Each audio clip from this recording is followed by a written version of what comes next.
Terima kasih Tuan Ketua. Saya diberi pada saya untuk sama-sama mengambil ruang dalam perbahasan RMK10 kali ini. Saya mulakan dengan apa yang disebutkan oleh Perdana Menteri bahawa rancangan Malaysia ke-10 ini nampaknya Kelantan sekali lagi didiskriminasikan dalam pembangunannya, iaitu bila Perdana Menteri menyebut bahawa lebuh raya pantai daripada Pahang, Kuantan ke hanya sekadar setakat Kuala Terengganu saja. Jadi ini berlakulah maknanya dalam masa 5 tahun ini Kelantan terus disisihkan dalam pembangunan negara, dan seperti yang berlaku banyak projek yang telah pun sepatutnya dilakukan di Kelantan, seperti pembesaran lapangan terbang Sultan Ismail Kota Baru umpamanya, ataupun pelabuhan Tompat yang selama ini diwar-warkan untuk dilakukan tapi tidak berlaku.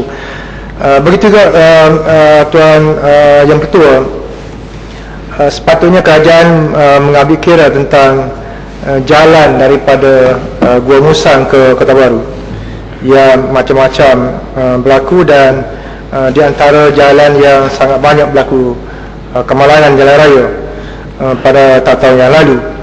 Jadi tapi kalau dengan melihat kepada MK10 ini tidak juga berlaku. Apakah ini kerana Kelantan tidak sama dengan pusat, ataupun Kelantan masih lagi sebagai satu dendam kerajaan atau Barisan Nasional kepada Kelantan yang sudah hampir 20 tahun tidak diperintahkan oleh Barisan Nasional?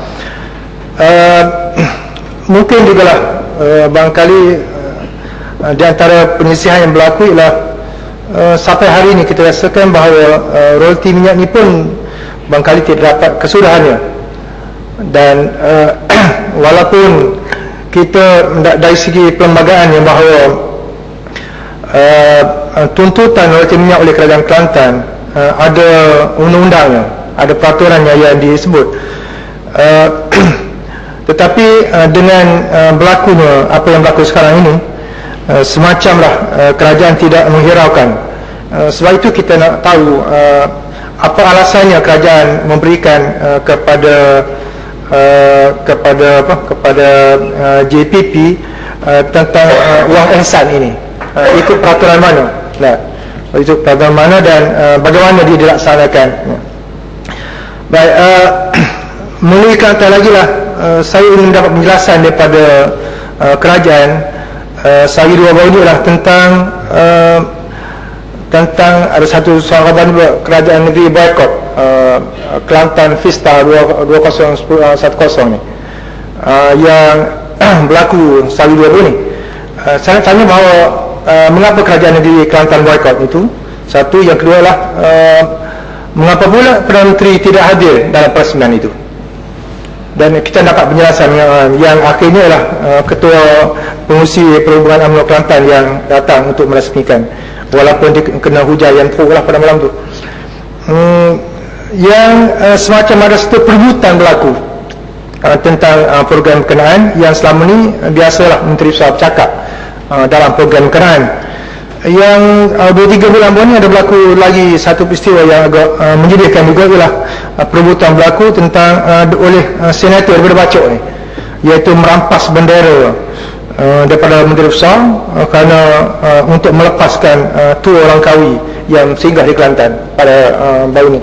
Jadi ini pun satu, adakah ini satu rintitan yang berlaku, ataupun ada inikah sebenarnya sikap kerajaan pusat terhadap Kelantan seperti yang berlaku sampai ke hari ini.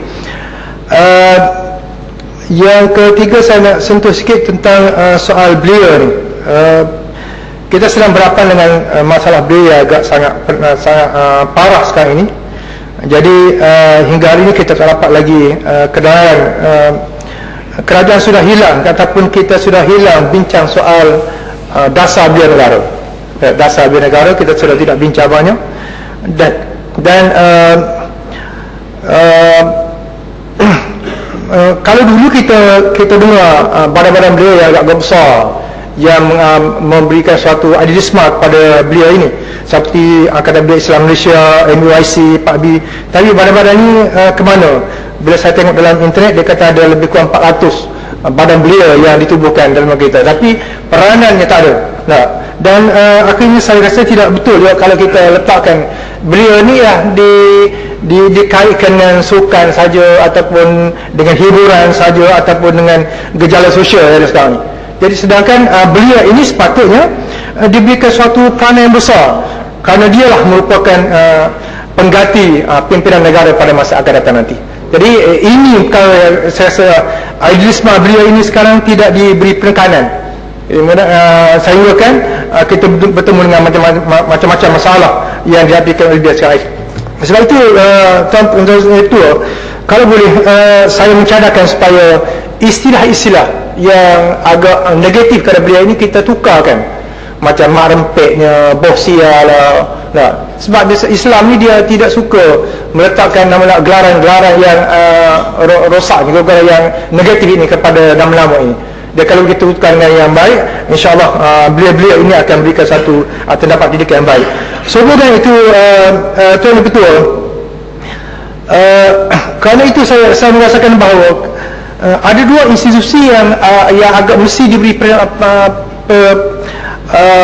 peranan yang betul. Satu ialah Kementerian Pelajaran, sekolah kita ni, pendidikan kita ni.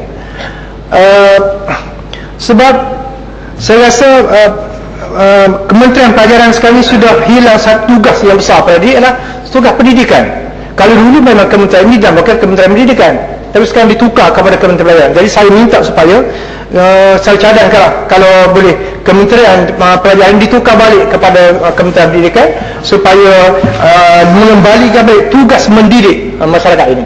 Yang kedua ialah kerana itu saya rasa perlu dibuat kajian semula dengan agak detail tentang prasekolah yang nak dimulakan dengan umur 5 tahun ini. Sebab saya nampak dalam prasekolah yang 6 tahun baru ini pun banyak sekolah yang belum dapat dilaksanakan. Nah, kalau kita bawa lagi ada 5 tahun, maka ini perlu kajian. Begitu juga dengan pemansuhan atau cadangan pemansuhan peperiksaan UPSR dan juga SPM ini. Sebab jangan lagi kita buat agak tergopoh seperti berlaku kepada soal PPSMI ini. Nah, akhirnya anak-anak kita menjadi bahan uji kepada percubaan-percubaan yang dibuat kerana sistem yang ada, ya akhirnya satu generasi kita menjadi rosak ataupun tergendala dalam pembangunan negara kita. Jadi yang kedua ialah yang mendidik ataupun yang memberi fungsi yang besar kepada pendidikan anak-anak kita ialah keluarga itu sendiri. Jadi saya mencadangkan supaya kerajaan membuat kajian semula tentang dasar keluarga negara ni. Maksudnya kerajaan mesti ada dasar keluarga negara kita. Apa keluarga kita, keluarga yang kita nak. Umpamanya Kelantan sekarang dia buat tahun 2020. Umpamanya kita minta supaya setiap keluarga di Kelantan, orang Islam tu mesti ada seorang yang hafaz Quran umpamanya. Jadi supaya kalaulah Kelantan ada 500,000 keluarga pada tahun 2020 nanti, artinya kita ada orang yang hafiz di Kelantan adalah sebanyak 500,000 orang. Jadi ada dasar-dasar begitu, supaya kita dapat menentukan pada kalau betul kata PM kita dapat capaikan negara maju tahun 2020, bagaimana rakyat kita sebenarnya, apa sifat individu ataupun jati diri ada pada rakyat kita. Kalau ini kita tidak tekankan, kita tak nampak bahawa masa ini akan tercapai. Jadi terima kasih Tuan Ketua. Wassalamualaikum warahmatullahi wabarakatuh. Ya Mas Tio.